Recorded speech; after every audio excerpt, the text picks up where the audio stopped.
Get your ears wrapped around the Golden State Media Concepts Basketball Podcast. All the scoop you need to know from college basketball to the NBA and even March Madness. News of your rising stars. Topics on and off the hardwood. This is the Golden State Media Concepts Basketball Podcast.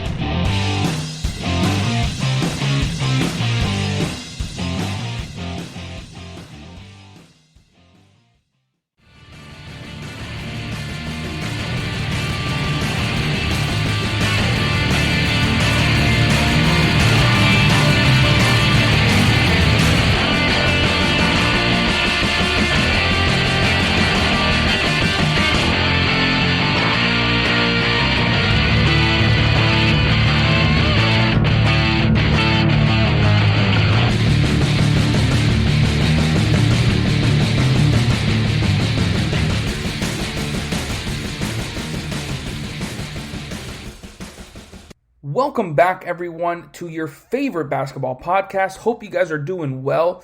Thank you for tuning in. I am super happy to be talking NBA basketball with you guys.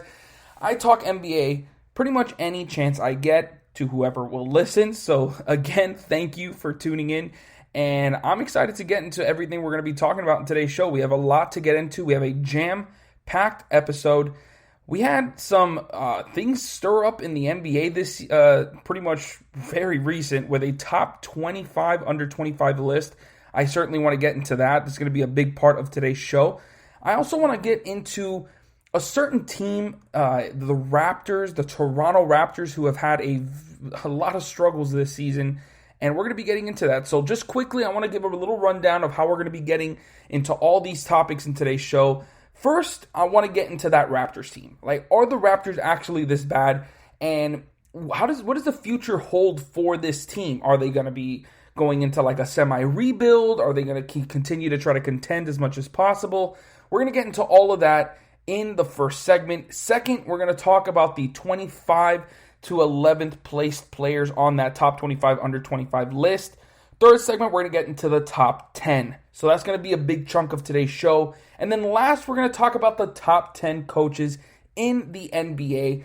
And for this particular list, I'm not going to be going over what they've done this season only, because with coaches, I just feel it won't do it justice. I feel like I got to go over the entire resume, talk, and then talk about how each guy has, kind of evolved into now, like where they are right now. But I have to consider what's happened over their entire careers. So that's what we're going to be getting into today's show. So, no better time than the present. So let's just get started with, are the Raptors actually this bad? If you guys have been following the NBA this season, then you would know that the Toronto Raptors have had a complete 180 of a season. Last year, they were considered contenders, one of the top 3 or 4 teams in the Eastern Conference, and even heading into this season, a lot of people were expecting them to be pretty much right there, re-signing Fred VanVleet, signing OG Anunoby to a big deal. Obviously, you still got Kyle Lowry, Pascal Siakam, who has kind of started to evolve into a franchise piece. You signed Aaron Baines over the offseason, which was considered a big get at the big man position. Chris Boucher gets another year under his belt, so there were a lot of reasons to be, optimistic about the season that the Raptors were about to have. But then pretty much early, before the season started, the news came out, and obviously being the realistic reason why they haven't had such a huge season is that they're not even playing in their home arena. They're playing in Tampa this year because Canada did not allow them to play their home games in their stadium, which, whatever, you could feel however you want about that. But that is obviously a huge reason why this team has struggled so much this year. Canada and even just Toronto is such an incredible home court advantage. I still remember the scenes that we got during their playoff runs of the amount of, Jurassic Park outside of the stadium, just people piling on for like even a first round game. Those fans are so dedicated to their team, And it's obviously a big-time miss for the Toronto Raptors. And I understand they're not playing a lot of games, or they're not having a lot of fans at the arenas, but still, there's nothing like being at your own home, driving to the stadium, the way you always do, not having to be somewhere you're not used to. It kind of feels like a road game all season long, in a sense. So I completely understand that is a huge factor into why the Toronto Raptors are having such a terrible season. And you look at their splits for like how the season has gone for them, and at the moment at home, they're 11-13. 11-13 for a Toronto Raptors team. That is unheard of. They're usually always among the top home records in the NBA because, like I said, Toronto and Canada is such a huge home court advantage for this team. So losing that automatically made this a very tough season for the Toronto Raptors. On top of that, as many teams do throughout their year, they've been dealing with injuries, COVID. Like, it's a lot of things to have to handle in a season when you're already dealing with a home court disadvantage, you could say. So, but even with all those factors in, there was no denying that this team had what it takes to be among the best teams in the Eastern Conference. Despite a lot of teams getting better, obviously we know about Brooklyn, Philadelphia. You expected them with Doc Rivers, them kind of retooling that roster with Seth Curry, Danny Green, Dwight Howard joining. Like, they were going to be a little bit better. Obviously, I didn't even expect them to be like top of the conference best, but you expected them to be in that mix. Boston Celtics, you were expecting them, even though that's another topic for another day. Who else? The Milwaukee Bucks, obviously, re-signing, Giannis Antetokounmpo, trading for Jrue Holiday, forming that big three with Chris Middleton. You knew they were going to be good. But at the same time, with all these guys like Kyle Lowry, Pascal Siakam, Fred VanVleet, Aaron Baines, Chris Boucher, and I know Aaron Baines has had a terrible year, but early in the season, I guarantee you people were expecting them to be a big signing for the Raptors because of what he did with Phoenix the year before. Like, he was a huge underrated piece for that Phoenix team. Shooting threes, playing decent defense inside, and this season's been obviously a big mess for him, but at the same time, early on, the preseason thoughts were that he was going to have a big impact on this team. Chris Boucher was a big candidate for having a breakout season, which he's followed up with, OG Anunoby getting re-signed. Who else? Obviously Gary Trent Jr. was brought on after. But regardless, all those pieces put together were expected to be a big-time contender in this Eastern Conference. And that just has not been the case. They have struggled throughout the year. Like I said, they have a 20-31 record. And a lot of that has been just a lot of just tough struggles. I'm going to go over these splits with you guys real quick, to see how they went through the year. So they started off the season with 1-3 in December, went 7-9 in January, and then it kind of looked like they were starting to pick it up a bit in February. They went 9-5, were shooting better, were just playing overall much better than they were early in the season. But then March hit, and it was probably the worst month in their history from what I remember seeing some kind of stat like that where it was one of the worst months in their history. Going 1-13 and just getting nothing going, just losing almost every game. They went on like a 9-game losing streak. They even lost to the Rockets. It was a struggle. And I'm sorry, but even with playing in Tampa, you would not expect this team to play like that. You just wouldn't. And it's hard to really fathom that this team has played this bad. Like, when I heard about them playing in Tampa, I was like, okay, yeah, that's obviously going to be tough to overcome.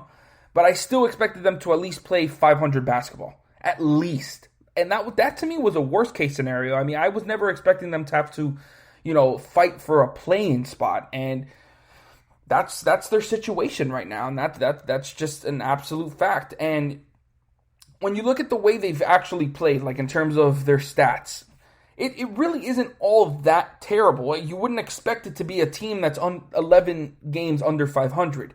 You got their offensive rating at 112.4, which is 14th in the NBA. That's not terrible. Obviously, it's not great either or good, but it's not terrible. And then even defensively, even though this team has always been considered to be a very good defensive, I wouldn't even say team, I would say a good defensive franchise, they're allowing teams to score 112 points a game. That's their defensive rating, so that's per 100 possessions. But still, it's a very accurate stat, and that's 13th in the NBA. So both of these stats are very average. Even their net rating, they do have a plus net rating, but it's only plus 0.4. But you look at the other teams around them, teams like the Bulls, who else is in that area with them? I believe, let me just get to that real quick. The Bulls, the Cleveland Cavaliers, even the Indiana Pacers, all those teams have negative plus minuses. There's a reason for that. The Toronto Raptors are actually a really good team. They are. They have great pieces. They got pieces that should help them win games. But I believe Fred VanVleet's missed some time. Pascal Siakam's missed some time. Kyle Lowry missed some time. Like, obviously, those are their three most important pieces. And for them to miss time, it hurts. It really hurts. And, I'm looking at their stats. I mean, other than three-point shooting, they've been a kind of a mess. They're third in the league in terms of three-point attempts and three-point makes, but they're 13th in three-point percentage, so it's kind of also average. They just take a lot of them because they don't have much of a presence inside. Their two-point percentage is even worse. They're 28th in makes and attempts and 23rd in percentages. It's just that's not good. They're not good at defending the three either. They're good at defending the twos. They allow the second fewest makes and attempts, and they're 8th in field goal percentage, so that's actually pretty good. But it's just been a huge struggle all season long for them to really find consistency throughout their roster.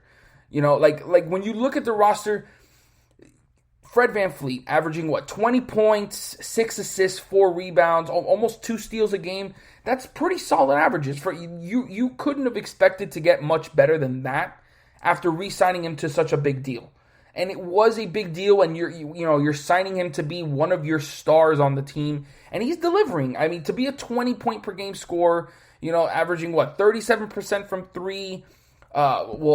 Field goal percentage wise, he's having a terrible year. He's at 39% right now. That for sure you would expect to be better. But the thing is, he's got so much pressure on him now. He's got a lot of eyes looking his way. I mean, he just signed a big money deal at the end of at the beginning of the season. So obviously a lot of pressure is going to be on him, and he's been playing most of his games.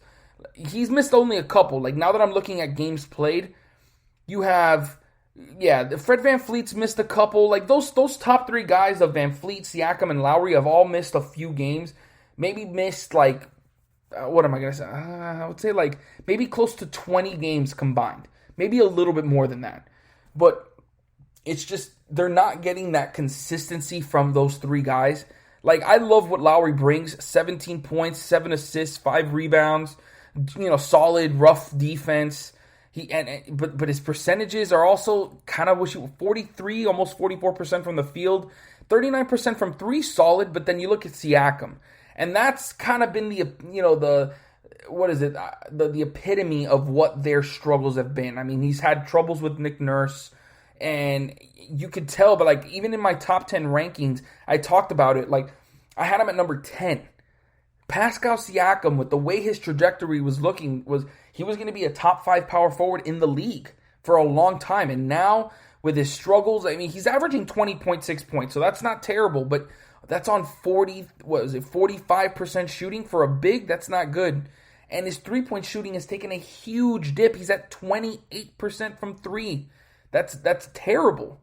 That's absolutely terrible. And I know early on in the season, there was a lot of talk about him missing a lot of these, clutch baskets, games that could have put Toronto, over the top and gotten them wins, and he missed a lot of them. And those talks were early. You had that one side that was look at Mr. Spin Move, he can't really make anything. But then there was that other side that was, kind of being a little more lenient, give this guy some time. He's not really a first option type of guy. He's that guy that you want to play off a star, and which you saw work to perfection with Kawhi Leonard and him kind of tag team. Obviously, it was Kawhi Leonard all the way, but he was that solid second option that was, that just played off him perfectly. It's just that's the kind of guy Pascal Siakam is. So you now have him kind of playing that star role that he's not accustomed to and he's not really made for. He can't really beat a lot of people off the dribble. Like he'll kind of play off of those guards of Van Fleet and Lowry who draw attention, passes it, and then he makes plays. And then you also look at the other big signing, OG Anunoby. Like he's had a solid season, 15 points a game, almost 6 rebounds, 2 assists, and he always gives you that very solid defense on the wings. And on decent averages, 48% from the field, 39% from 3. There really isn't much to say about OG Anunoby. He's had a decent season. He has missed a couple games. He's at 33 games of like about 51 now, so he has missed some time, and that obviously hurts them as well. But I don't know, when you sign him to the kind of deal that you did, and I go and look at their cap situation. Let me see if I can get to that. I'm here now, and yeah, they're paying him an average of about 17 to $18 million for the next 4 seasons. He's still on his rookie contract right now, but next season he's going to be paid in that 16 million range, and you're going to need maybe a little bit more from him. I mean, he's a very solid 3-and-D player. And maybe I'm asking for a bit much, because 16, 18 million, that's like, a 4th option, maybe 3rd option at times type of player, which OG Anunoby certainly is. And he's still very young, 23 years old. He's got a lot of potential to be one of the better 3-and-D players in this league. But you look at the other contracts, Pascal Siakam, that's obviously looking at like the most egregious. 29 million this season, and then he's going to get paid 31, 33, and then 36 million over the next 4 years. That is a lot to pay for a guy who you're not, who shows, obviously he showed potential. I mean, he won a championship as the 2nd option on this team. That means a lot. That doesn't just go away overnight or even over a season, but he's having those struggles again. He's having arguments with Nick Nurse. There's games where the Raptors or Nick Nurse don't even play him in the 4th quarter. Those are all red flags that you don't want to see from a guy who's getting paid max money on your team. That's just facts. Fred Van Fleet, I don't really have much to say, but there's nothing really. I like his contract. Getting paid an average of about $21 million over the next 4 seasons. That's not terrible for a guy who can easily be a first option on your team at times, not every game. Like, he can be a guy that can just light it up on a game. I think he had like a 50-point game not recently, but like I think it was this season or last season where he had like a 50-pointer. I remember him just absolutely wrecking the Heat at times, and he has that ability to just take over a game. But he's not the kind of guy you want to just be your number one. But he's not being paid that. He's getting paid, I think it's max for him, but it's 20, 21 on average. That's solid money for a guy who can be your 2nd, 3rd option, hit some really good threes, but he needs to be more efficient. 39% from the field is not going to cut it. And, obviously the Baines contract is garbage, to say the least. They got a team option on him, so obviously they're not going to re-sign him. I mean, $7 million, that's not terrible, but I'm sure they can find better ways to put that money, especially with Kyle Lowry being a free agent at the end of this season. And that's obviously the big question. Are they going to sign Kyle Lowry at the end of this season? They didn't trade him in the trade deadline, which, in my opinion, I feel like they should have, because this team isn't contending this year. Next year, I mean, maybe something can happen. Maybe they sign something big in free agency. I mean, it would be insane if they signed DeMar DeRozan. I think that would be hilarious. Just a I don't think it happens, although, DeMar DeRozan obviously has a lot of love for Toronto, and Toronto has love for him. And it would just be kind of weird if Kyle Lowry leaves and DeMar DeRozan joins. It would give him a first option type of player, a guy who can just make buckets whenever he needs to. And Siakam can play off him. Fred Van Fleet can add spacing to his driving kick game. Whatever, I'm getting off topic, but there's a lot of questions that need to be answered at the end of this offseason. I don't think trading Siakam is the answer. He's still got potential. He's averaging 20 points, 7 rebounds, almost 8, 5 assists, or 4, I think it's like 4.5 assists. He gives you solid defense. He's a long player. He's already shown that he has the ability to, make big plays when it counts, and so does Fred Van Fleet. They both made big-time plays, and obviously so does Kyle Lowry. I'm not excluding him. I'm just talking about those guys being the 4 that you're locking up for the next 4 years. That's going to be, that's your core. That along with OG Anunoby. And I know they just brought in Gary Trent Jr., and they're obviously going to re-sign him. They're not bringing him in just for a rental. At 22 years old, he's already shown a lot of promise on their roster.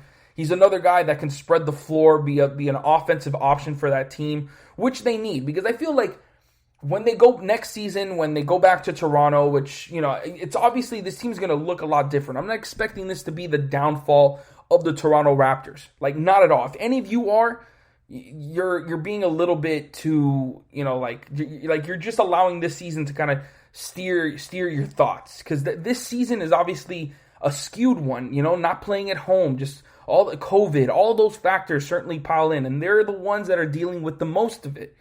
And I'm not talking about COVID. I'm talking about the fact that they don't even get to play in their own home arena. No other team is dealing with that, and that obviously makes a huge difference. But I don't know. It's just a lot to take in.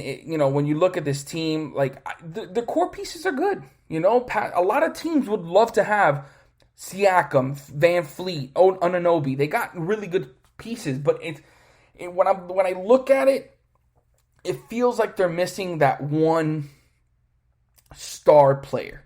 And it's got to be like a really good one. I feel like obviously Kawhi Leonard on this team, which we know already he would be a great fit on this type of team. He is a free agent, but he's obviously not coming back to the Toronto Raptors. That's not happening. There was even already rumors that he was going to re-sign with the Clippers unless a dramatic turn of events happened. But whatever. They need that number one option. A guy who can just put the ball on the floor and get a bucket. And also play defense. Like that is you can't just get an offensive threat who doesn't do anything on the defensive end. That's not going to work on this team. Especially when you already got a guy like Fred VanVleet who can kind of already take over on the offensive end. You need a two-way player, a two-way star that can be on this team. Now, if I'm just thinking hypothetically, I can pick any player to join this team. Obviously, I already said Kawhi Leonard. But I honestly think a Jimmy Butler would work wonders on this team. I mean, the leadership, he has great passing ability. He'd probably be the best passer on this team. His defense, and he can take over in the clutch. And I honestly think that is what they need. Because Siakam is just not it. He's a guy, like I've been saying, that plays off of another great player, and then he can, then elevate his game. Like, he can easily average over 20 points a game because, and the fact that he's doing that with his three-point shot being so bad shows you that he has other ways to make buckets. But I'll never think of him as a number one option. When they paid him at like that and were expecting him to take that role, I knew it was going to be a disaster. But I'm not in that group of people that think that he's not a good player. Because there certainly is that people. There's people that think he's massively overrated. And I think he's actually a very good piece. But when you look at this team overall, they certainly are not in a rebuild. I mean, you got, 1, 2, 3 guys. Oh, and I didn't even talk about Chris Boucher, who's having a 6th man of the year type of season, even though now he's starting to, he's been starting a few games, so that might actually take him out of the running in that sense.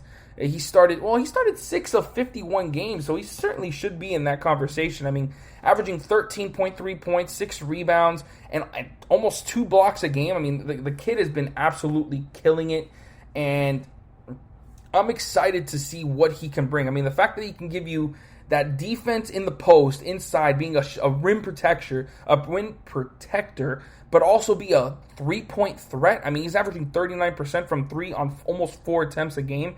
That is a crazy piece, and I'm pretty sure they have him under contract for the next 2 seasons. Well, it's this next season he's on a contract year, so they gotta think about signing him. So next season, this offseason is going to be huge for the Toronto Raptors. Whether they re-sign Kyle Lowry, obviously they gotta think about what money they're going to put into Gary Trent Jr. and that's going to So now that I think about it, they're for sure not re-signing Aaron Baines, especially when you finally got a big-time piece in Chris Boucher. And you can obviously sign another player in the offseason when you're looking for bigs. Like, you got your starter there in Chris Boucher. But I just don't know where this is going to go. I don't think they're going to be contenders unless they sign someone big. I just don't think they have the pieces to really collectively win a championship together, especially if Kyle Lowry getting much higher there in age, 35 now. Next season he'll be 36. It's going to be tough, but I don't think they're going to be a rebuilding squad. I mean, two of your top two paid players are just entering their prime at 27 years old, and you have two younger pieces in OG Anunoby and Gary Trent Jr. And I never even realized that Chris Boucher is 20 years old already, but he has shown a lot of promise this season. So, there's obviously a lot of skepticism about the Toronto Raptors' future, but they're still going to be in the thick of it in the Eastern Conference for the next few years. So, there's no doubt about that in my mind. So that's going to wrap it up for this segment. Make sure you guys stick around because when I come back, I'm going to be talking about the 25th to 11th placed players on the top 25 under 25 list right after this. Are you looking for the very best NFL and college football podcast? Then check out the GSMC Football Podcast. Get the latest football news both on and off the field. From the NFL Draft to trades to the rumor mill to the NFL Combines, they got you covered. That's GSMCpodcast.com/football-podcast. Get updates on college rivalries, game day insights, and much, much more. It's football talk the way you want it. This show eats, sleeps, and breathes football. Don't forget to like them on Facebook and follow them on Twitter. Visit GSMCpodcast.com for more info.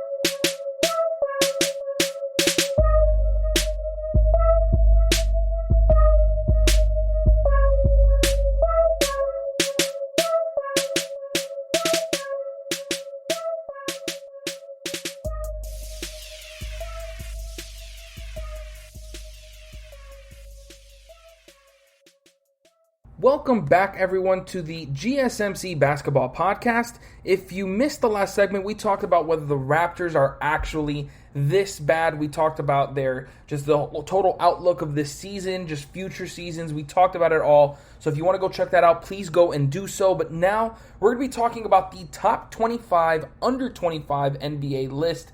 Right now, we're going to be talking about the 25th through 11th players on the list. I'm just going to give my thoughts on where they're placed, like who's ahead of them, if I think there should be anything different. So with a lot of players to talk about here, let's just get started. At number 25 on the list, there is Colin Sexton. And if you guys have been listening to my podcast and you heard my top 10 shooting guards in the NBA this season, I am high on Colin Sexton.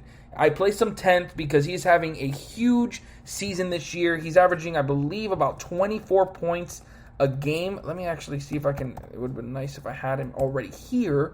Not Jason Collins, guys. Come on. I'm talking about Colin Sexton. He's averaging 24 points a game, 3 rebounds, 4 assists on about 48% shooting, 36% from 3.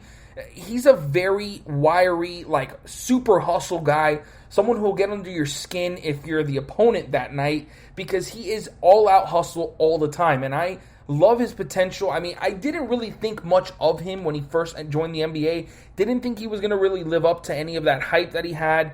I do remember him during those Alabama days. It was a lot of good stuff. But the thing is, his work ethic is incredible, and he certainly has the ability to score, in bunches. He's not going to be, a top all-star type of guy, I don't think. I mean, he can be like a borderline all-star. He just needs to, still fill a couple of those holes that he has in his game to get there.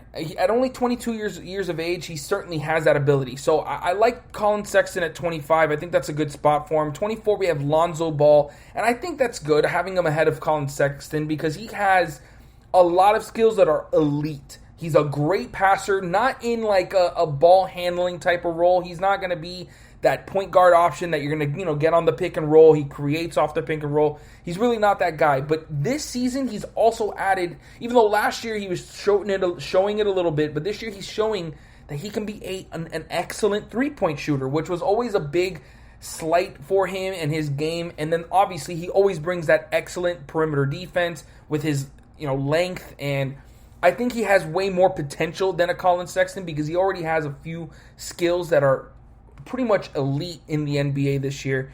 So Lonzo Ball at number 24 I think is really good. Obviously, years ago he would have been a much higher, but he's kind of no longer considered that superstar type of player. So at 24, I like Lonzo Ball. 23, we have Jarrett Allen. And Jarrett Allen has a lot of potential. I mean, he can be an excellent inside scorer. Obviously, we know his defense is all defensive type of defense. I guess that sounds kind of weird, but he's got that potential to be in the all-defensive team. He certainly can do it. But obviously, with the amount of great defensive centers in the league, he's got to really show out. But at only 23 years of age, he's like just about to turn 23. He can certainly do it. He's got a lot of potential. I mean, I just love it. He's a pretty underrated passer. The three ball, I don't really see it really being a huge part of his game. I think he's going to be more considered a guy who can really just bang down low. I see a lot of Clint Capella in him, but I think even more athleticism, even better defense, even better defensive IQ. And I think Jarrett Allen at number 23 is a very solid pick. John Collins at 22, I think he should be a little bit higher here, especially when I got Tyrese Halliburton, DeAndre Ayton above him. I get it, but I think John Collins has got incredible potential. A guy that can be an every year all-star type of guy if he can just put it all together for one season. And even then, he's been very underrated.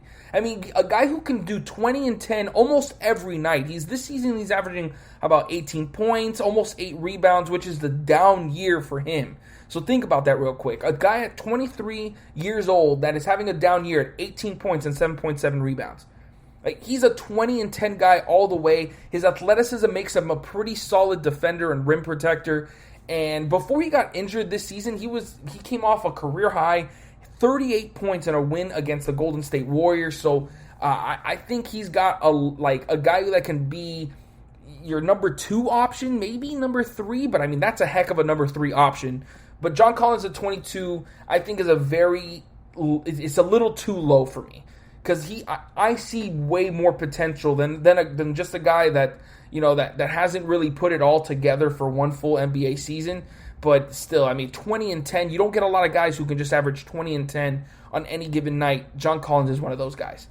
At 21, we got Tyrese Halliburton. And when the draft was happening, I was begging him, especially when I saw him dropping. I never expected him to fall to the Heat. And now that I kind of see the way the Heat were drafting, he was never going to be picked by us regardless. But I wanted him to join the Heat. And he's showing this season exactly why. A guy who can handle the ball, is a great passer. He showed it in college. The one thing that people weren't expecting to translate into the NBA so quickly was his three-point shooting, which he's shooting right now 42% from three-point range.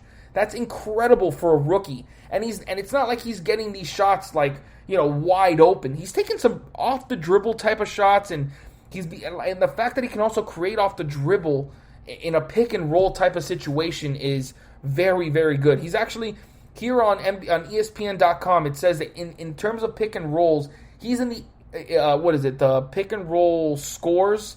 The Sacramento are scoring 1.04 points per chance on Halliburton pick and rolls, which is 80th percentile for a rookie.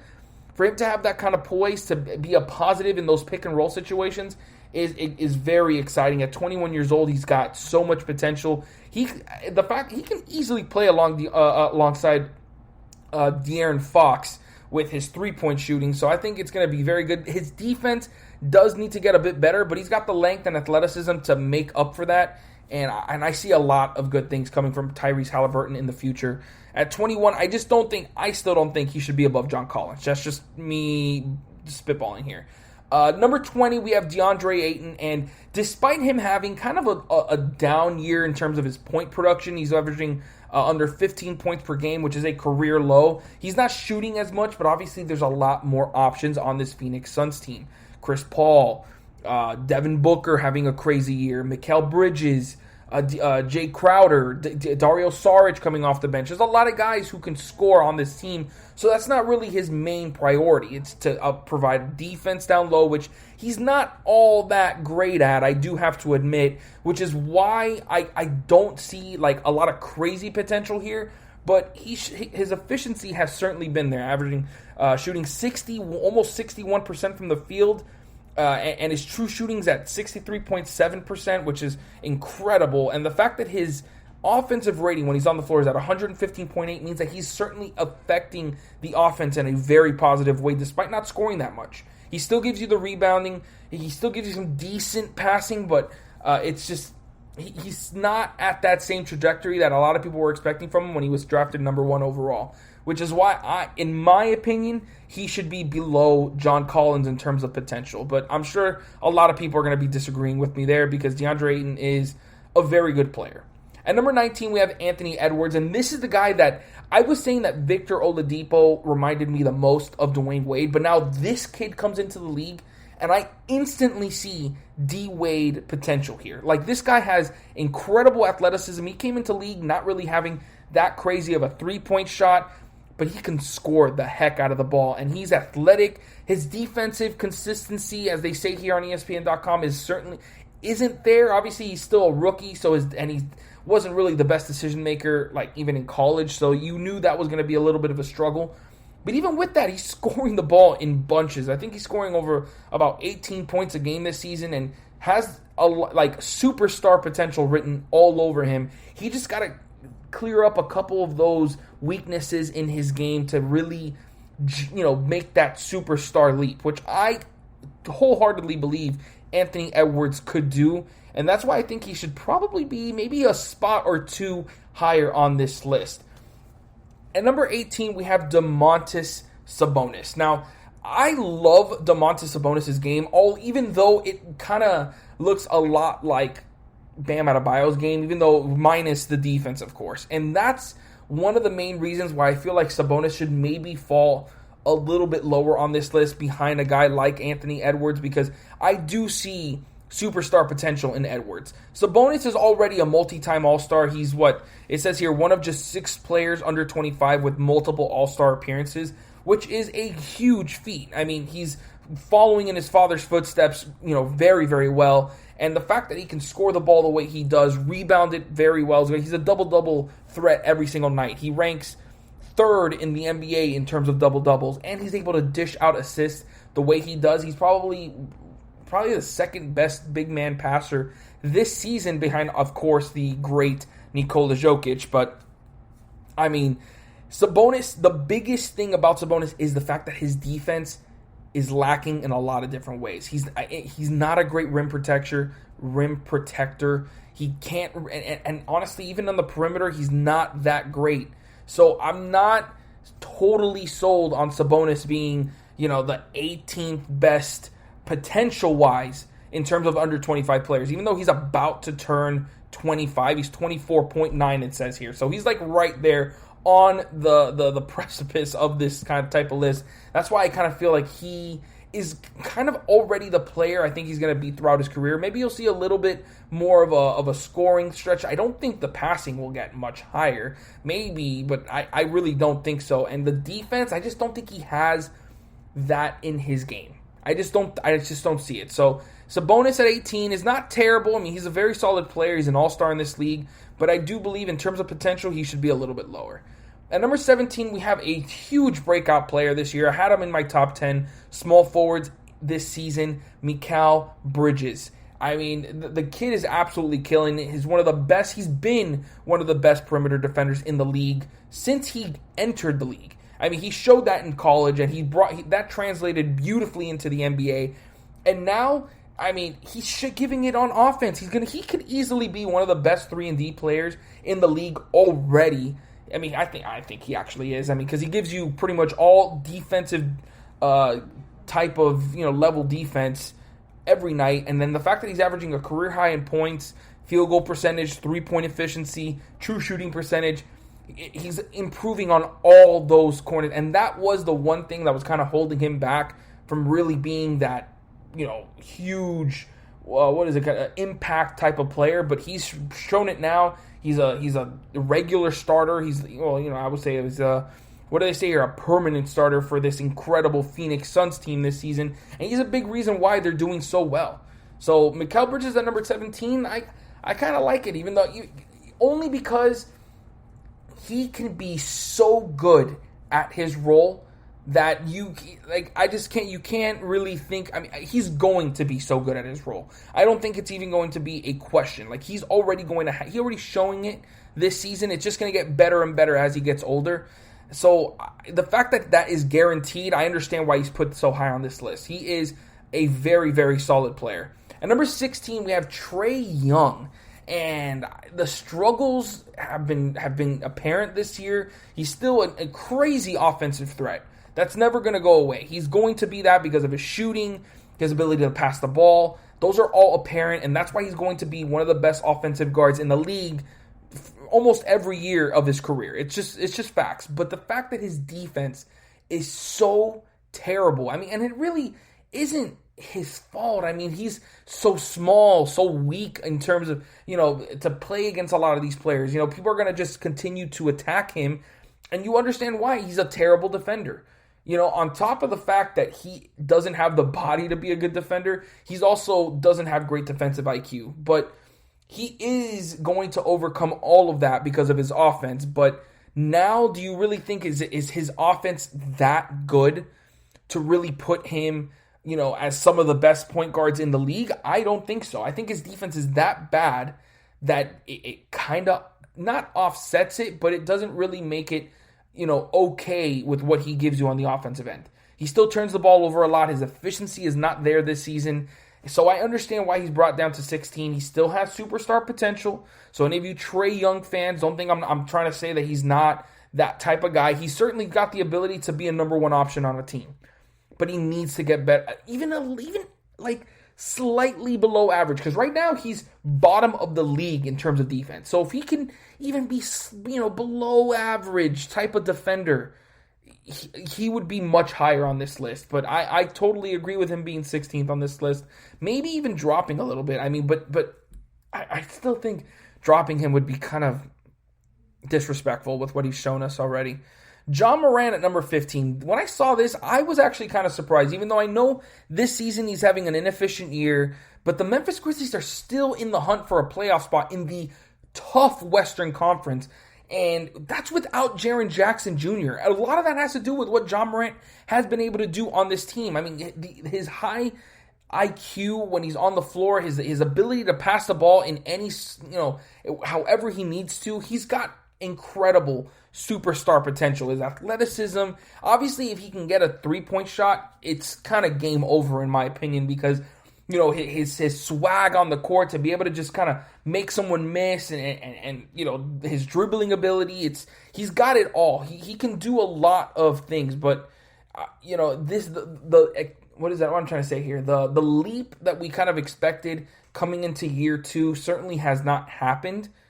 And if it had, this team would be a lot better. This Memphis Grizzlies, it wouldn't be hovering around 500. This would be a much better Memphis Grizzlies team, and that's why I guess I can understand him dropping to 15, but really he should be higher on this list. Like, I think he should be just outside the top 10, not just inside the top 15. I think that's a little bit disrespectful for a John Morant that is still, has superstar written all over him, and it's just having, a down sophomore slump. At number 14, we have Michael Porter Jr. Now, I think this is a bit, only a little high. Like, I think he should definitely be behind John Morant. Behind Trae Young, I don't think so, because he has the potential to be a solid defender. Unlike Trae Young, I don't see any potential in terms of being an above average defender. But Michael Porter Jr., I mean, he's showing it. I mean, he for a long time, a lot of people were expecting him to be in the top 10 because, I mean, the way he can score points, his at a really solid efficiency. He is a scorer. He does that in a lot of ways. I mean, and the fact that he's a tall guy, he can get a lot of rebounds, and the Nuggets do well when he plays well. He can do a lot of different things on the offensive end. He's a 3-level scorer.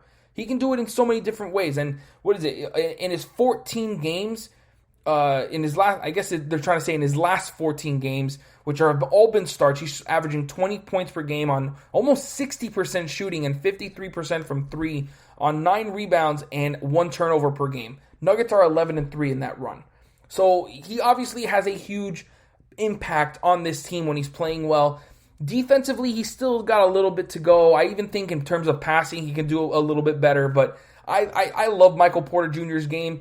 And at 14, I would put him 15th, maybe switch him and Ja Morant, because I just think Ja has much more superstar potential than Michael Porter Jr. I don't see him as a superstar. I see him as a very, very good second option on a championship team in terms of, peak potential. So Michael Porter Jr. there, number 14, is not a bad spot. At number 13, we have Jamal Murray, and I don't have a problem with this spot.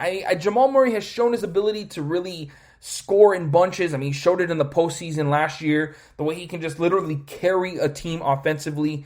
You might want to see a little bit better defensively, although he's not a terrible defender. He's actually a pretty solid defender, but with his size, you should see better, defending from him, even better passing, I would expect, especially since he has the ball in his hands a lot. Obviously, Jokic is the main passer on that team, but you want to see a little more from him. But at 13, I think this is a very solid spot for Jamal Murray. He is already, in my opinion, a star in this league, even though he's one of the more maybe overrated stars, but at 13 is a very solid spot for Jamal Murray. At number 12, we have Jaylen Brown, and he's been playing great this season. He's kind of catapulted himself into being one of the best players I guess one of the best wing players, I should say, in the NBA. His ability to score the ball, his great defense. There's a reason that the Boston Celtics signed him to a 4-year, $100+ million contract extension. It's because he has the potential to be one of the best players in the league. He's got all the tools. You maybe want to see a little bit better playmaking and decision-making when he has the ball in his hands. But, I mean, he's still shooting it very well, even, with career high he's got career high in almost everything this season. Points, field goal percentages, assists, steals, free throw proficiency. He's doing it all this year. And at 24 years of age, he's still got a lot more room to grow. I love Jaylen Brown's game. He's one of my favorite players, and I can see a lot from him. I actually, even though Jason Tatum is, spoiler alert, he's much higher on this list, I can certainly see Jaylen Brown kind of becoming a better player overall, like an all-around better player than Jason Tatum, though obviously the offensive potential from Tatum is much higher. Jaylen Brown's got a lot of tools in his bag, and she's showing a lot of it this season. And at number 11, we got Brandon Ingram. And I do love Brandon Ingram's game. Like a lot of people say, it reminds you of a Kevin Durant, even though a much slower, methodical Kevin Durant. But he is still having despite obviously his season this year being outshined by Zion Williamson's breakout year, Brandon Ingram is a very, very good second option. A guy who can score buckets in a lot of different ways. He can carry a team offensively. Defensively, he's got a lot of tools in his arsenal, but he's not a consistent defender, and that's why I wouldn't put him any higher than this. I mean, I probably would even put him behind Jaylen Brown because I see more all-around tools from Jaylen Brown than I do from Brandon Ingram. But Ingram's deep offense is a lot better than Jaylen Brown's. It's not, I wouldn't say a lot, but he just has more tools in his bag offensively than Jaylen Brown does. And so I guess in terms of that, and he is younger, so it's tough. It's tough. But Brandon Ingram is a very good player, certainly deserves to be in this discussion of top 10, players under 25 in the NBA. So I think at 11 is good, even though I would put him at 12th, Jaylen Brown at 11. So that's going to wrap it up for this segment. Make sure you guys stick around because when I come back, I'm going to be talking about the top 10 players on this list right after this. Tired of searching the vast jungle of podcasts? Now listen close and hear this out. There's a podcast network that covers just about everything that you've been searching. Hey! The Golden State Media Concepts Podcast Network is here. Nothing less than a podcast bliss with endless hours of podcast coverage. From news, sports, music, fashion, cooking, entertainment, fantasy, football, and so much more. So stop lurking around and go straight out to the Golden State Media Concepts Podcast Network. Guaranteed to fill that podcast itch. Whatever it may be. Visit us at www.gsmcpodcast.com. Follow us on Facebook and Twitter, and download us on iTunes, SoundCloud, and Google Play.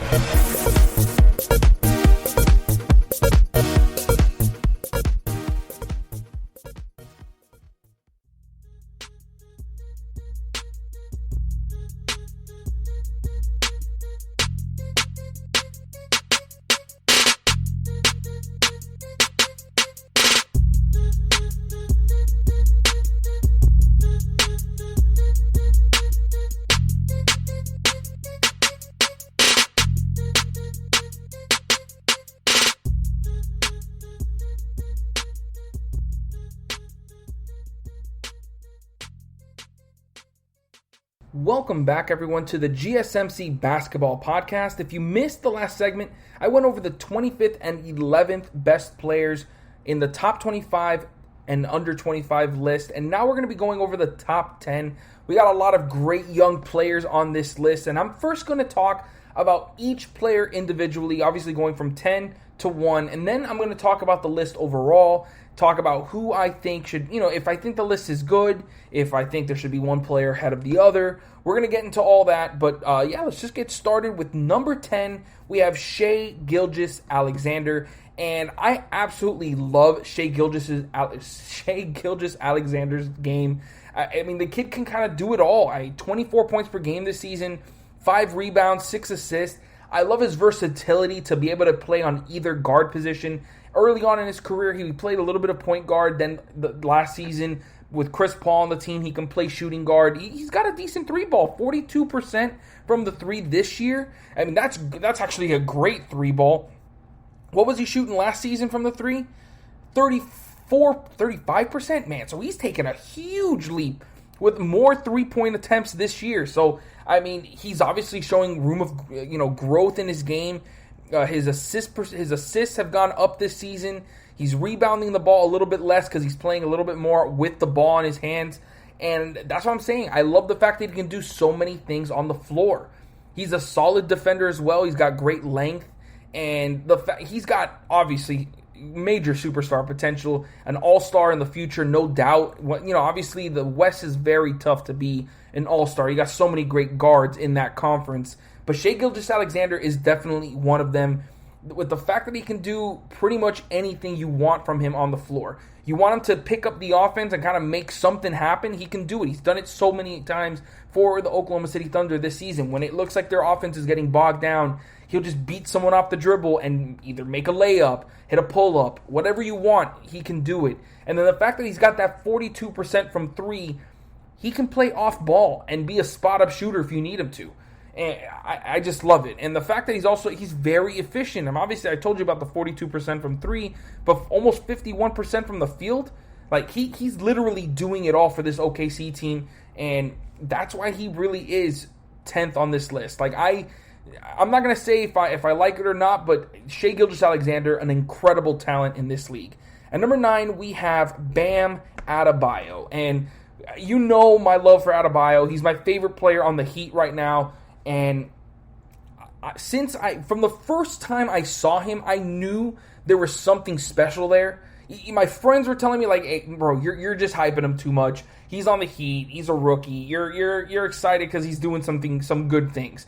But I saw what type of game he had. I did not think he could pass the ball as well as he is now. I mean, he's been showing it for like the last 2 seasons, but he is just so good at so many different things. The one thing that people were talking about was that, can he take over a game offensively?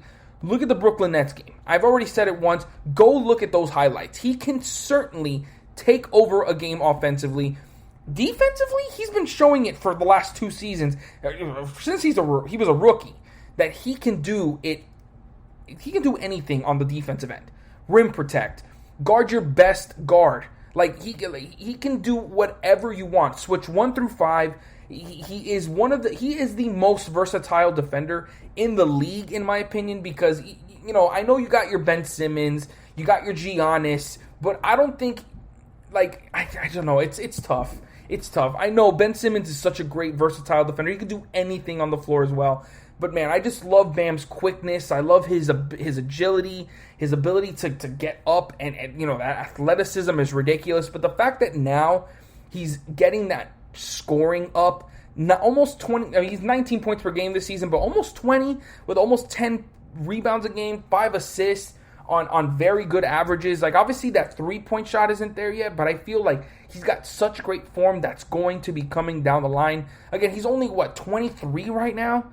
He's got so much potential. He's got best center in the league type of potential if he can continue to grow that offensive game, and I certainly feel like he can. He's got great work ethic. That's all I hear from Heat coaches and players, that his work ethic is second to none. So I'm super excited to see Bam Adebayo's career here in Miami, and I mean, he's a great player. So it's going to be very exciting. At number 8, we have Devin Booker. Devin Booker is a phenomenal scorer. 26 points per game on 49% shooting, 36% from 3. He's obviously asked to carry a lot of that scoring load for that Phoenix Suns team. And the fact that now he's contributing to a winning team, and he is a big reason for it. You can talk all you want about Chris Paul, which rightfully so. But the team is not as good as they are this season without Devin Booker having a career type of season. And I mean, he can on the offensive end, he can do whatever you want. You want him to power it down low, he's got that in his bag. He's got the strength. He's 6'5", over 200 pounds. He can do whatever he wants on the perimeter. He's so saucy, it's ridiculous. Like, the guy can dribble wherever he wants. He can get shots off the dribble, spot ups, whatever you want. He is a ridiculous, phenomenal scorer, and I just can't wait to see what else is in store for him. At 24 years of age, it feels like he's been in the league forever. He came in at 19, obviously was on the Phoenix Suns for so many bad seasons, but now it looks like there is a turn in his career, and he is the headliner. So, Devin Booker at number 8. For number 7, we have Ben Simmons. And yes, everyone's going to talk about Ben Simmons shooting, rightfully so. I mean, the man just can't shoot. He won't shoot outside of 5 feet. But everything else about his game is as elite as they come. A defensive player of the year candidate, the passing in fast break situations, half court situations, whatever, his finishing, his athleticism. I mean, he can literally do everything else. The IQ is incredible, and I think Ben Simmons is honestly underrated. It's crazy to even think that, because so many people value offense in this league, which I understand. It's fun to watch, but it's just the fact that he does so many. He can still score the ball. I mean, he scores 15 points per game on 55% shooting.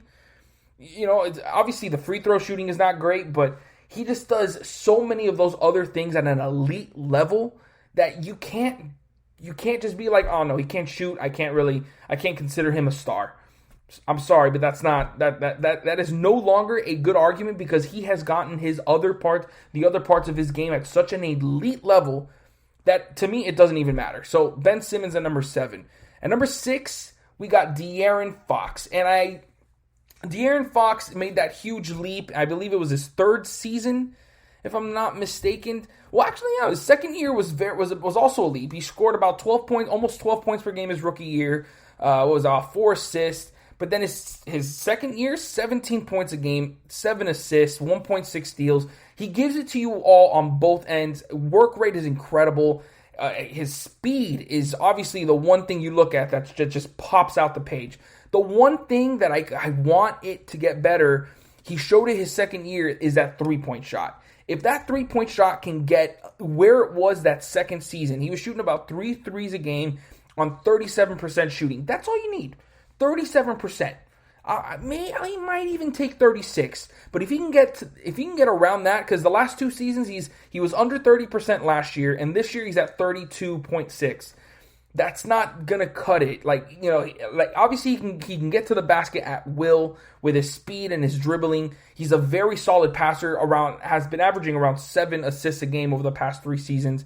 And his defense is very solid as well, about 1.5 steals per game over the last 3 years. So he's got incredible potential, and his points per game just continue to rise as the seasons progress. But I'm just telling you, if that 3-point shot starts hitting again, like it was that second year, this kid is going to be a superstar. Like right now, I already consider him an all-star, borderline star.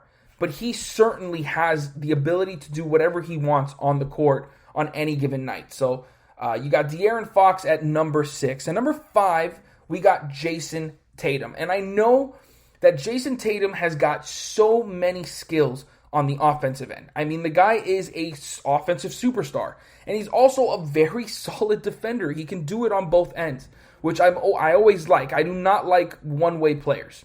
That's not going to work in this league, especially when you get this high on a list like this. Jason Tatum can do it on both ends, and he can take over a game offensively. That is something that you need to think about. The fact that he can literally, at any given point, just go off for 40. He's averaging 25 points per game this season, 7 rebounds, 4.3 assists. So he also's got that playmaking there. 45% from the field, almost 38% from 3. Obviously, he's asked to carry a huge load. He's shooting about 20 field goal attempts a game, 7.5 3-point attempts a game. So obviously, he's shooting a lot more than he has in previous seasons. But it's just the fact that he can do so many different things on the court. Like I said, the playmaking, it's getting better. I think he's got a career high in assists per game this year. The rebounds are still really good, and the defense. Like I said, his blocks aren't as good as it was the past couple seasons, and that's because they have a lot of bigs in the paint, so he's asked to guard more perimeter. But he is honestly a very, very good perimeter defender. That's why there's so much hype about that Jason Tatum, Jaylen Brown duo at the wings. It's the fact that they can play so well on both sides of the court. That is a great duo. So the only thing is that Jason Tatum just has a bit more in his bag on the offensive end. And I'm talking like he can do so, like that step back 3 that he's got just lulls you to sleep with his that between the legs step back and then he shoots the 3 off of it.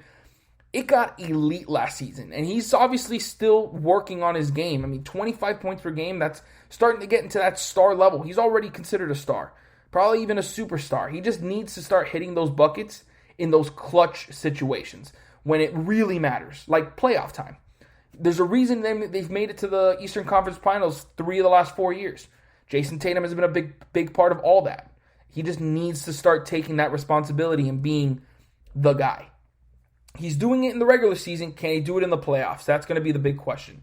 At number 4, we got Donovan Mitchell. And I mean, what this guy has been able to do for the Jazz this season, just carrying the load offensively, averaging 26 points a game, 4.5 rebounds, 5 assists. The man is a bucket. Has not averaged less than 20 points per game in his career. I mean, he obviously exploded onto the scene in his rookie season. He was able to do it in the playoffs as well, even as a rookie. So he's proven that he can win big games. He's now proving that he can do it in the regular season consistently for the NBA leading Utah Jazz. He's their leading scorer. He's one of their best passers. And he's also no slouch on the defensive end. He gets down and gritty on that end, and I love that about him. The fact that, he does do a lot on the offensive end, but is still one of their best perimeter defenders. Like, Mike Conley's obviously, the best one in my opinion, but then you got Donovan Mitchell is no slouch on that end, a 2-time All-Star already, and much more of that to come as he's just going to get better and better. Super excited to see what holds in store for Donovan Mitchell. At number 3, we've got LaMelo Ball. And coming into this season, I was not expecting this from LaMelo Ball. I mean, the fact that he impacted the winning at such a great level for the Charlotte Hornets. I mean, 16 points a game, 6 rebounds, 6 assists. Literally the worst thing to happen this season was LaMelo Ball getting injured for the year. That sucks. He's now probably not going to win Rookie of the Year. Only 41 games of a 72-game season. It's not going to happen. Someone else is going to win it. Probably Anthony Edwards. Maybe Tyrese Halliburton if he's able to really do much better as the season progresses. But LaMelo Ball was the guy by a mile.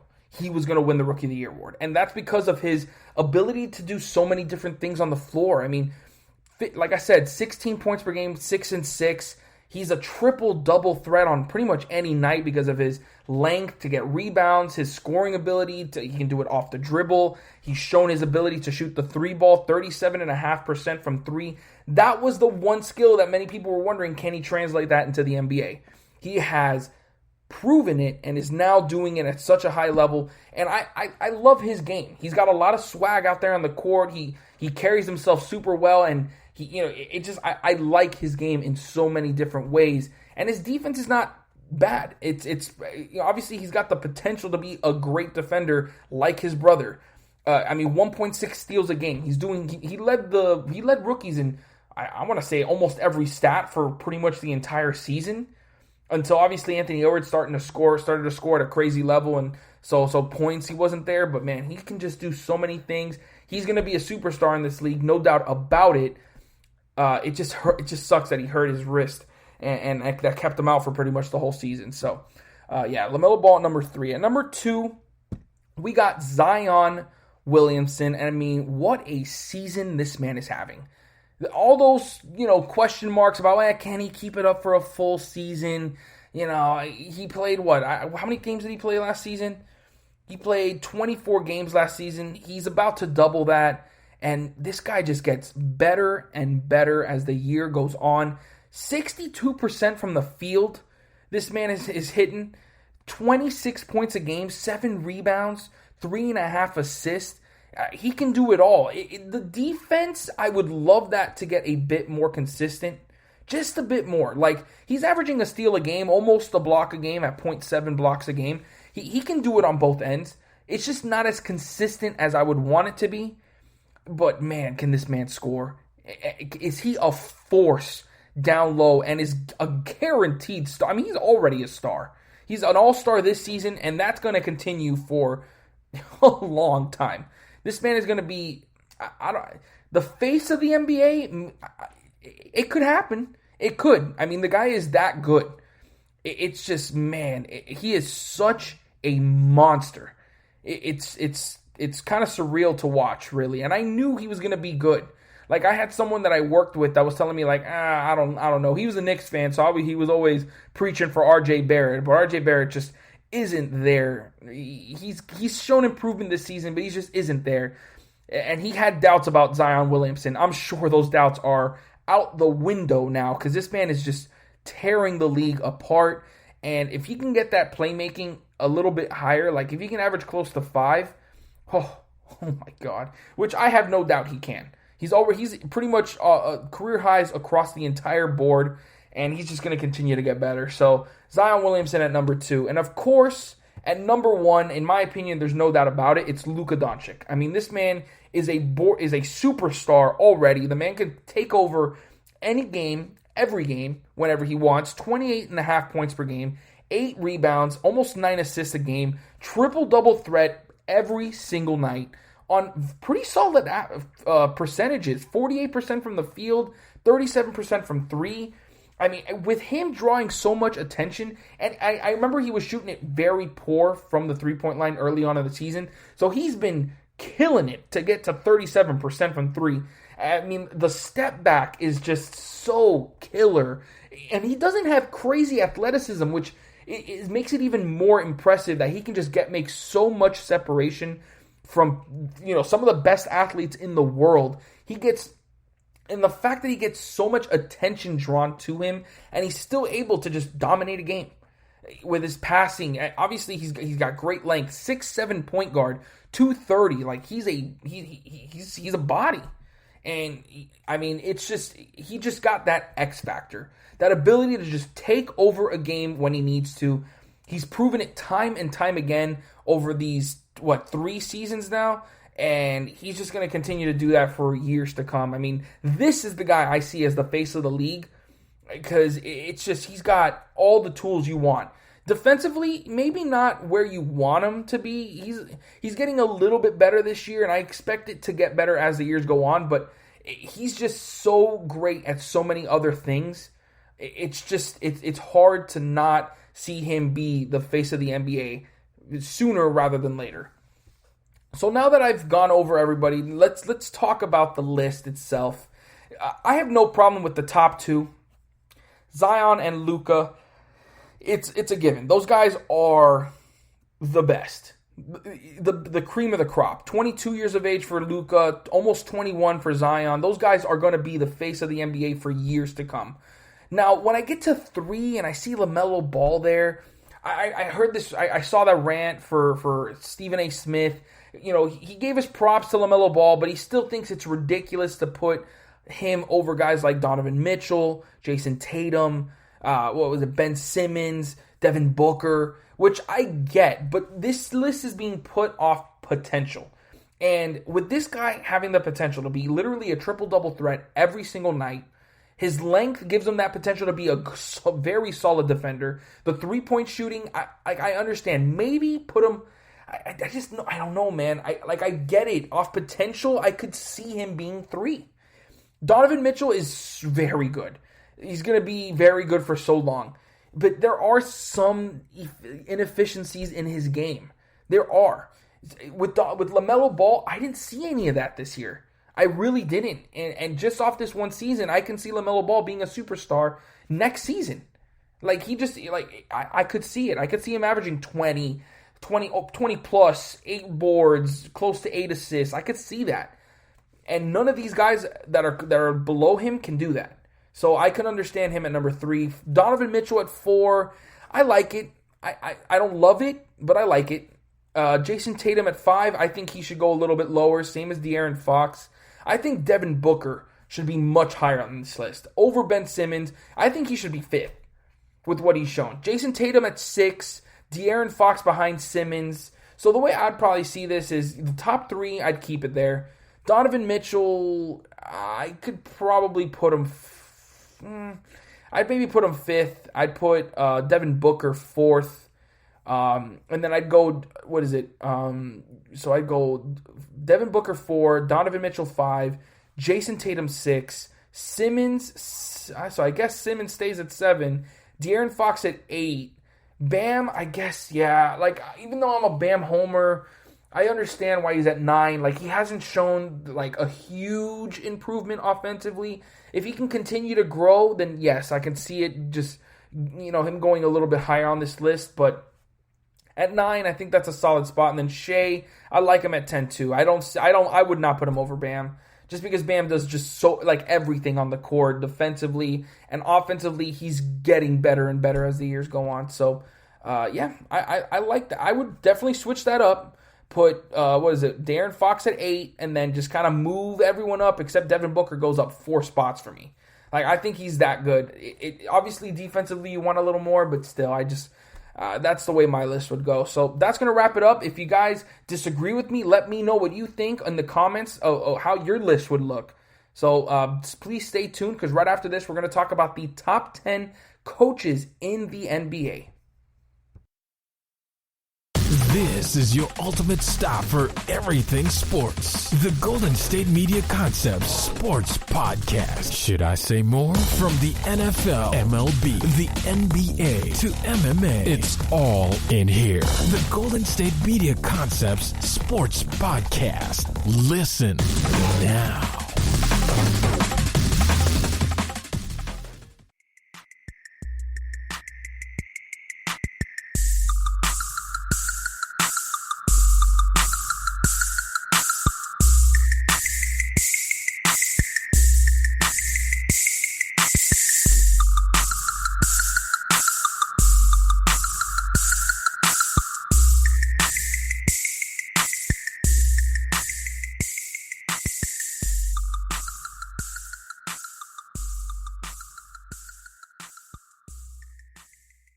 Welcome back to the GSMC Basketball Podcast. If you missed the last segment, we went over the top 10 players in the top 25 under 25 list that ESPN came out with recently.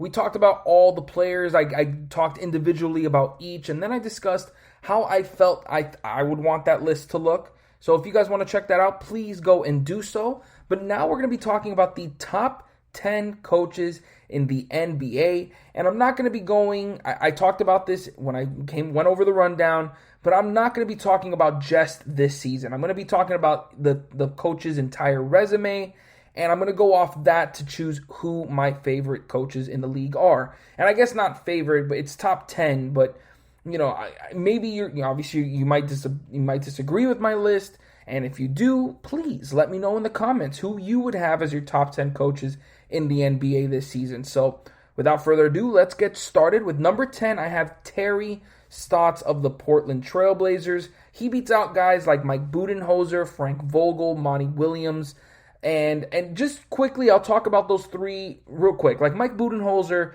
he's great. He's been, dominating with the Bucks. He's really transformed them, but he's failed to make it happen in the playoffs. And I take that into account every single time. The favorites to win the East 2 years in a row, and they failed to make it to the finals. That really holds back Budenholzer on this list for me. Frank Vogel, solid coach. I liked him in Indiana, even though obviously those were the years that him and the Heat were really going at it. I thought he was a very solid coach. He comes to the Lakers, gets LeBron and Anthony Davis, and I'm not a guy that says, he had those two great players, that's why he won the championship. It takes a certain type of coach to really get those guys to work well together and, get everybody else involved as well. And he did good. It's just one season though for me. Like that was his only great season. He had some solid seasons with Indiana, but that was also a very good team with a really good Paul George. So he's right on the edge, but I just couldn't put Frank Vogel, my God, over Terry Stotts. And Monty Williams, very solid coach. He had some good years with the New Orleans Hornets, and now this is easily his best coaching season with the Phoenix Suns. It's not enough. He obviously we'll see what happens this year, but he's probably on the back end of these three. So I'd probably see him as 13, Frank Vogel as 12, and Budenholzer as 11. So that's how I got those honorable mentions. But now let's get to Terry Stotts. I mean, this guy, in my opinion, is so underrated, what he's been able to do with Portland. He had a couple stints with Milwaukee and Atlanta in the early and mid-2000s, but now with Portland, he has been an excellent coach. They have been above 500 every season except for last year, where they went 35-39. It was a down year for them. They dealt with a lot of injuries, but they've averaged close to 50 wins a year. And, I mean, he's been an excellent coach. Obviously, he's got great players like Damian Lillard, CJ McCollum. But he's had to work a lot with this roster to have two offensive-minded guards and to really make them work to be, as good as they are in a tough Western Conference throughout his entire time there. It's just, obviously, when you look at his resume in the playoffs, it's not as good. 20 wins, 36 losses. If you take away, 20 wins, 36 losses in Portland, so they've struggled to really make it count there. But, for him to be as consistent as he has been over his 9 seasons in Portland, I couldn't keep him out of my top 10. I think Terry Stotts is one of the more underrated coaches in the league, and that's why I have him at number 10. At number 9, I got Brad Stevens. Now, Brad Stevens came into the NBA from college and kind of became the starling coach of the league. Everyone was expecting him to be, an all-time great coach because he came in. Obviously, that first season with Boston was not good, but then he brought that young Boston team to a 40-42 record. And then from there on, they were, one of the best teams in the league. 48-34, 53-29, 55-27 the following 3 seasons. And so everyone was just expecting them to be, the dynasty that it looked like, bringing in Jason Tatum, Jaylen Brown, adding Kyrie Irving. Like, there were so many reasons to think that Brad Stevens, from what he was able to do in college, could, bring this team to the promised land. The only reason he's not higher than 9, which might get a little people, slighted on this list, is because he just hasn't proven it in the playoffs. They get it to the Eastern Conference. Sure, that's a great accomplishment. To make it to the Eastern Conference in 3 of the last 4 years, that's a huge accomplishment. I mean, there's a reason he has a record over 500 in the playoffs at 37-36. It's because he has been consistently good in the playoffs. But when it really matters, he usually gets outcoached and his team gets outplayed. And that needs to matter on this list. That's why I have him at number 9. I just think in order to get out of this hole here, if he were able to take Celtics, and it's not happening this year, but if he's able to take the Celtics to the finals and win a championship, he would be a top 5 coach to me. Because he has proven it to, he's proven to be able to, work wonders in the regular season and do really well in the playoffs as well until the conference finals where they just fall apart. And they've taken on some tough teams. I'll admit it. LeBron. But the thing is, like last year against the Heat, that was a blown job for him. Like a lot of people were expecting them to just beat the Heat, even though the Heat were playing really well, and I'm obviously super happy about that. Many were expecting this to be their, finally their chance to make it to the finals. Brad Stevens failed to do that. He failed to make adjustments, and Spoelstra outcoached him. So Brad Stevens at number 9, that's where he is on my list. Now number 8, this might be a little bit of a surprise for a lot of people, but I got Mike Malone. I absolutely love this coach. I love the way he just inspires his team to, just play better than they actually are.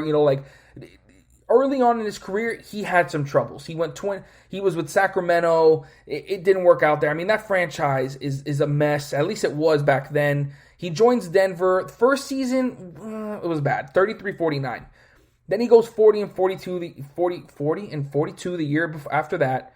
And then he starts winning a lot of games. 46 and 36, 54 and 28, 46 and 27 last season. Now this year, they're back to being another contender in the West.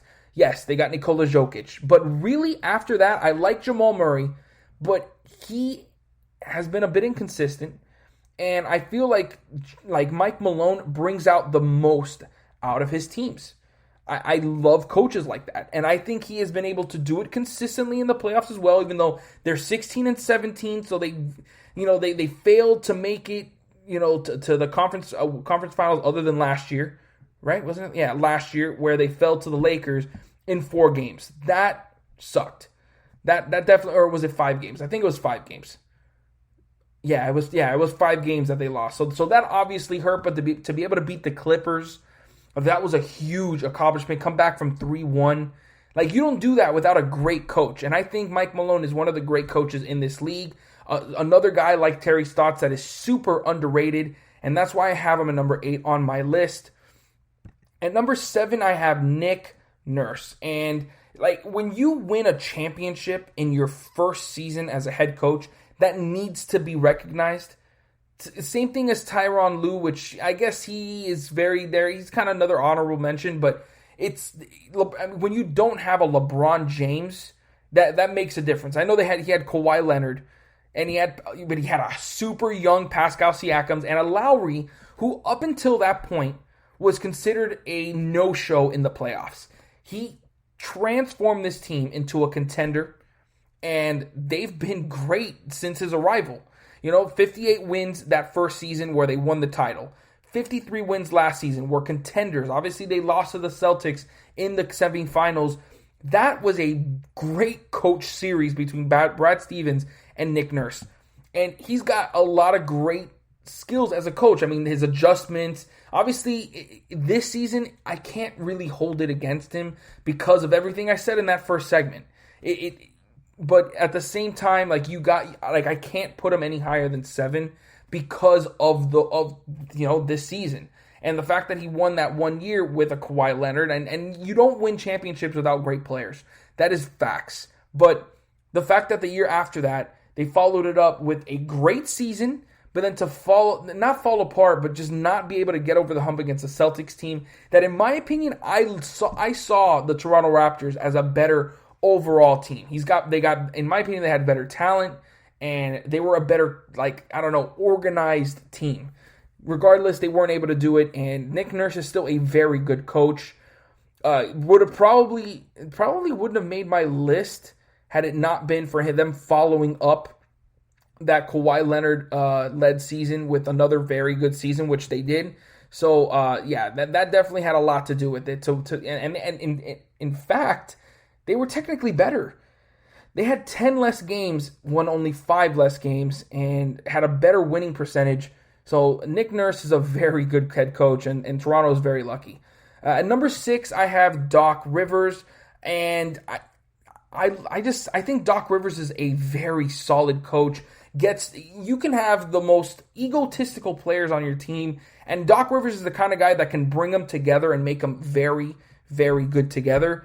He did that with the Celtics when, he had KG, Ray Allen, Paul Pierce all come together. That was such a great trio, though. Like, I love the way they all played together. Like, those skill sets worked so well off each other. But to get those guys their first season and win an NBA championship, that's huge. They also made it to the finals 2 years later in 2009-2010. Obviously lost to Kobe Bryant and the Kobe Bryant led Lakers. And though obviously the one thing you got to look at for Doc Rivers is that since then he's been kind of a mess in the playoffs. He's gone he went 11-9 in 2011-2012, and that was his last 500 or over 500 postseason. I guess since last season he went 7-6, but really with the Clippers he went 27-32 in the playoffs. And when he had that Lob City team, like, they underperformed in a big way. But the thing is, Doc Rivers has done so many different things for this league, and I mean, for him to be as good as he was with the Celtics, and then obviously he made the Clippers great. Obviously last season was another really tough ending, giving up a 3-1 lead in the semifinals to the Denver Nuggets, and that's why he doesn't go any higher than 6 to me. Like, he was able to lead that Big 3 team to a championship, but then since then he's really just not been able to get over the hump, and that hurts him on these standings. At number 5, maybe people think this is a little high for him, maybe too high, but I got Quinn Snyder. I think Quinn Snyder is by far the most underrated coach in the league. Like, I talked to Mike Malone and Terry Stotts are underrated. Quinn Snyder is the most underrated coach in the league. Just consistently getting this Utah Jazz team to play above the level that many would have expected them to be. Like, I know Rudy Gobert, great defensive player, and he certainly helps that team be as good as they are defensively. But Quinn Snyder's strategies and his ability, his playmaking, his play calling after timeouts, some of the best in the league. I can't deny the fact that he has been able to just consistently get this team performing at a high level year in and year out, averaging nearly 50 wins a season with a lot of young players. I mean, and they haven't been, like, when you look at the makeup of the team, you don't expect them to be a 50-win team, but they have consistently done it. And now this season, he's in line for Coach of the Year. There should be no doubt about it. Leading this team to a league best record pretty much all season long. They have 3 of the best win streaks in the entire league, and they just continue to prove all the doubters wrong that they are a true contender in this season. Obviously, his ranking on this list is going to differ depending on how he does in the playoffs. Like, if they play as well as they did in the regular season in the playoffs, you can see him in 4th. Maybe not 3rd, but 4th for sure.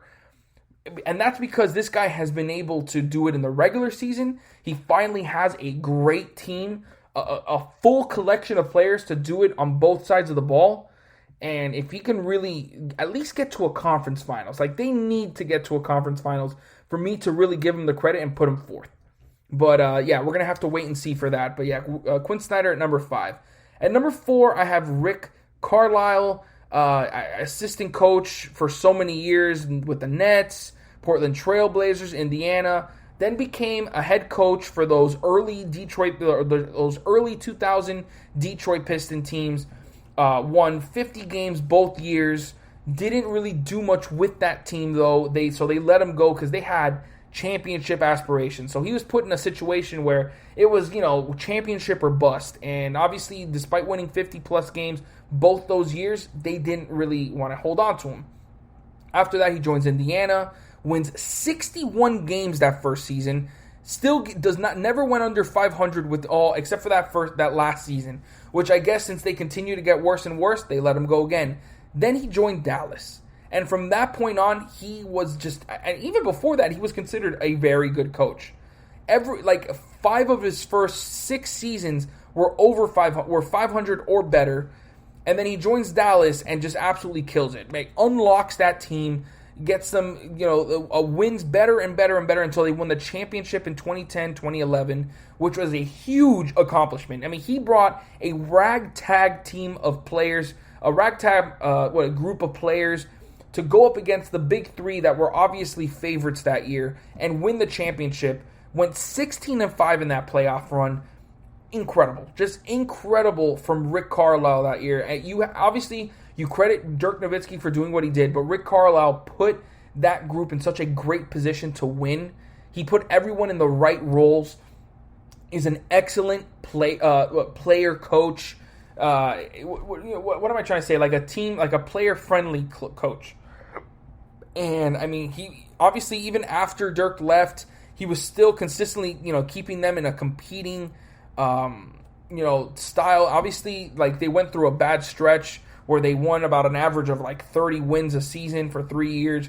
Got Luka Doncic now, and now they're back to, some very solid basketball. Now, he needs to do better if he wants to keep this 4th place on the list. He would have been 3rd, but it's just the fact that he hasn't been consistently dominating in the playoffs. He's barely made the playoffs he only made the playoffs once in the last 5 seasons, which he needs to do better there. Which, if he does, obviously, because he's got 2 of the best young players in the league. You got Kristaps Porzingis. You got the best young player in the league in Luka Doncic. It can certainly happen, and Rick Carlisle is certainly the coach to do it. And that's why he comes in at number 4. At number 3, I got Steve Kerr. I mean, comes right into the NBA, inherits, one of the best teams of all time in the Splash Brothers, Draymond Green, brings in Kevin Durant, and wins three championships in his first 4 seasons as a coach. Makes it to the finals his first 5 seasons. I mean, I understand the team was great. I mean, all-time level great. But you don't get there with a coach that just does nothing. He was able to put those players in the right positions, get Steph and Clay their space by, just drawing up great plays. And he was and is an excellent coach. Obviously, now he's getting a little bit exposed. He didn't have a lot of great players. But the thing is, it went from one end of the spectrum to the next. That 2019-2020 Golden State Warriors team was garbage. Draymond Green was their best player, and he's a complimentary piece. He's a complimentary star, he's not a guy that's going to lead a team to a good record. He just isn't. Losing Draymond, losing Clay, obviously losing Durant, losing Steph Curry that season. It was made to be a terrible season for the Golden State Warriors. That's why they went 15-50. But now this season, they got Steph, they got Draymond, still no Clay, and they're 24-27. So at the moment, it's kind of looking like Steve Kerr should do much better than what he actually has done. He should be a little bit better than a 24-27 record. But they are still dealing with injuries. The young players aren't really stepping up at the level that they were expecting. Those new acquisitions, Andrew Wiggins, and Andrew Wiggins has been okay, but Kelly Oubre hasn't really stepped up. I still think he's a great coach. To win 3 championships in your first 5 seasons, in your first 4, make it to the finals every year, that's a huge accomplishment. That's an all-time level kind of accomplishment, so he deserves to be there. And number 2, because we're getting kind of close, we're cutting this close, but Greg Popovich. Greg Popovich has been a legend of the game, led those Spurs teams to 5 NBA championships, 6 finals appearances over those, 20 years as a coach. He's now entering 24, 25 seasons as a coach. And, I mean, he's got one of the best winning percentages. 67% of his games have been won. Just a ridiculous. He's all-time great. This is all-time greatness that we're watching here.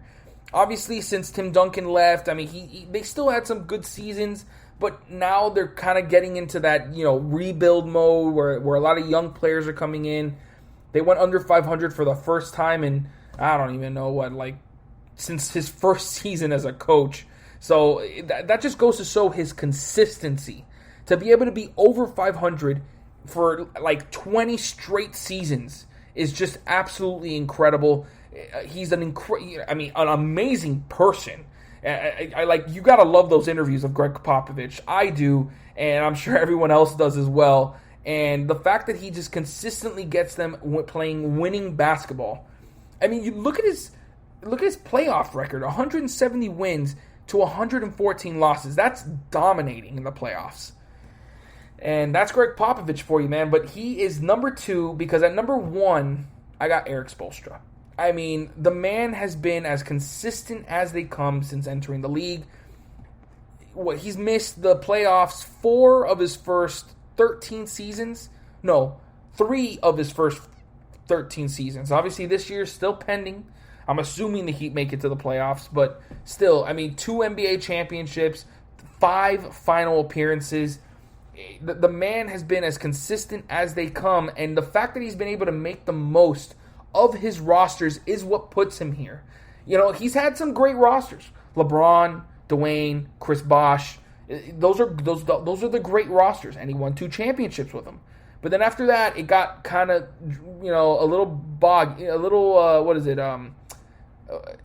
kind of bad. Just being honest, it got kind of bad. You got Dion Waiters, James Johnson years, Hassan Whiteside years, and they still consistently made it to the playoffs some of those years, competed in the playoffs, and obviously now with Jimmy, Bam, he's making that team great. He is the best coach in the league. There's no doubt in my mind about that.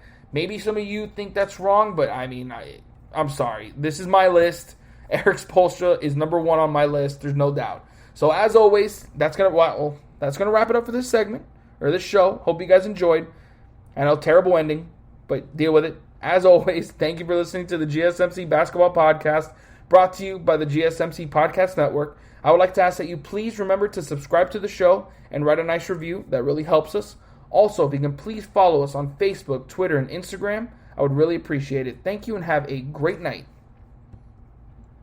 You've been listening to the Golden State Media Concepts Basketball Podcast, part of the Golden State Media Concepts Podcast Network. You can find this show and others like it at www.gsmcpodcast.com. Download our podcast on iTunes, Stitcher, SoundCloud, and Google Play. Just type in GSMC to find all the shows from the Golden State Media Concepts Podcast Network, from movies to music, from sports to entertainment, and even weird news. You can also follow us on Twitter and on Facebook.